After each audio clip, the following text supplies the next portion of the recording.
ہر انسان زندگی میں ایک راہ کھوج رہا ہے جو نہ صرف سکون دے بلکہ اس کی روح کو بھی روشن کرے۔ آج ہم واصف علی واصف کے ذریعے سیکھیں گے کہ اصلی روحانی راہ کیسے پائی جا سکتی ہے۔ السلام علیکم دوستوں، آج ہم بات کریں گے اس راہ کی جو ہر دل کے اندر چھپی ہوئی ہے، روحانی راہ۔ یہ وہ راہ ہے جو دنیا کے شور و شرابی سے دور لے جاتی ہے اور روح کو سکون، نور اور حقیقت سے ملاتی ہے۔ واصف علی واصف صاحب جو صوفی مزاج کے بہت بڑے آدمی تھے، ان کی باتوں سے ہم آج یہ سیکھیں گے۔ روحانی راہ وہ نہیں جو باہر دنیا میں چلتی ہے، جیسے گھر، نوکری، پیسہ یا شہرت۔ یہ راہ اندر کی طرف ہے، یہ دل کی گہرائیوں میں جاتی ہے، جہاں اللہ کا ذکر، خود کی پہچان اور سچائی کا احساس ہوتا ہے۔ واصف صاحب کہتے تھے کہ اصل زندگی اندر ہے، باہر کی چیزیں صرف ظاہری ہیں، لیکن اندر کی راہ وہ ہے جو روح کو زندہ کرتی ہے۔ روحانی راہ کا مطلب ہے اپنے اندر کے شور کو سننا، اس کو پہچاننا، اس کو بند کرنا اور اس آواز کو سننا جو اللہ نے ہمارے دل میں ڈالی ہے۔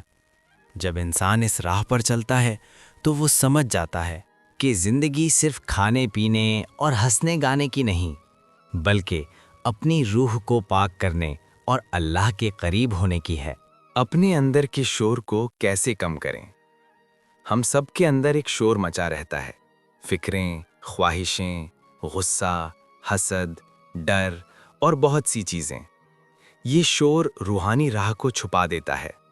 واصف علی واصف صاحب نے بہت خوبصورت طریقے سے فرمایا ہے کہ خواہشوں اور فرائض کے درمیان ٹکراؤ ختم کر دو، سکون آ جائے گا۔ یعنی remove the conflict between your desires and your duties, peace will come۔ یہ شور کم کرنے کے لیے پہلا قدم ہے خود کو سمجھنا۔ روزانہ 5-10 منٹ بیٹھ کر اپنے دل کی سنو۔ کیا چیزیں تمہیں پریشان کر رہی ہیں؟ کیا وہ خواہشیں ہیں جو تمہیں اللہ سے دور لے جا رہی ہیں؟ دوسرا طریقہ، دوسروں کا سکون نہ چھینو۔ واصف صاحب فرماتے ہیں، کسی کا سکون مت چھینو، تمہیں سکون مل جائے گا۔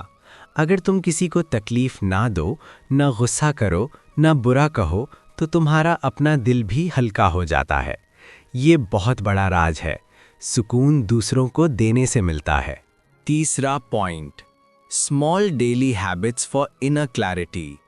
روحانی راہ کوئی بڑا سفر نہیں، بلکہ چھوٹی چھوٹی عادتوں سے بنتی ہے۔ یہ کچھ آسان ہیبٹس ہیں جو آپ روزانہ کر سکتے ہیں۔ صبح اٹھ کر 5 منٹ شکر ادا کرو، اللہ کا ذکر کرو، الحمدللہ بولو۔ دن میں ایک بار چپ بیٹھ کر سانس پر توجہ دو، صرف سانس آنا جانا دیکھو، یہ مائنڈ کو شانت کرتا ہے۔ روزانہ 5 سے 10 منٹ قرآن یا دعا پڑھو، یہ روح کو روشن کرتی ہے۔ کسی کو چھوٹی سی مدد کرو، مسکراہٹ دو، یہ دل کے شور کو کم کرتی ہے۔ رات کو سونے سے پہلے اپنے آج کے گناہوں کی مغفرت مانگو، یہ اندر کی پاکی لاتا ہے۔ یہ چھوٹی عادتیں روزانہ کرنے سے دھیرے دھیرے اندر کی کلیئرٹی آتی ہے اور روحانی راہ نظر آنے لگتی ہے۔ چوتھا پوائنٹ، واصف علی واصف صاحب کی ایک مشہور بات اور کہانی۔ واصف صاحب نے فرمایا، دل میں نور نہ ہو تو چراغوں کے میلے سے کیا فائدہ؟ He who has no light in his heart, what will he gain from the festival of lamps؟ یہ بات بہت گہری ہے۔ باہر کے چراغ، روشنی، سیلیبریشن، یہ سب ظاہری ہیں۔ اگر دل میں روحانی نور نہ ہو تو یہ سب بیکار ہیں۔ ایک بار انہوں نے لکھا تھا کہ زندگی ایک سمندر ہے اور ہم سب اس کے قطرے ہیں۔ جب قطرہ اپنے اندر سمندر کو محسوس کر لیتا ہے، تب وہ روحانی راہ پا لیتا ہے۔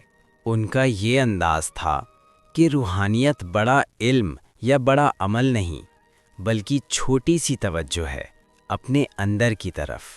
آخری پوائنٹ، روحانی گروتھ ایوری ڈے۔ یاد رکھیں، روحانی ترقی کوئی ایک دن کا کام نہیں، یہ روزانہ ہوتی ہے۔ جیسے پودا روز تھوڑا بڑھتا ہے، ہر روز ایک چھوٹا سا قدم اٹھاؤ، شکر کرو، ذکر کرو، دوسروں کا خیال رکھو اور اپنے اندر کے شور کو کم کرو۔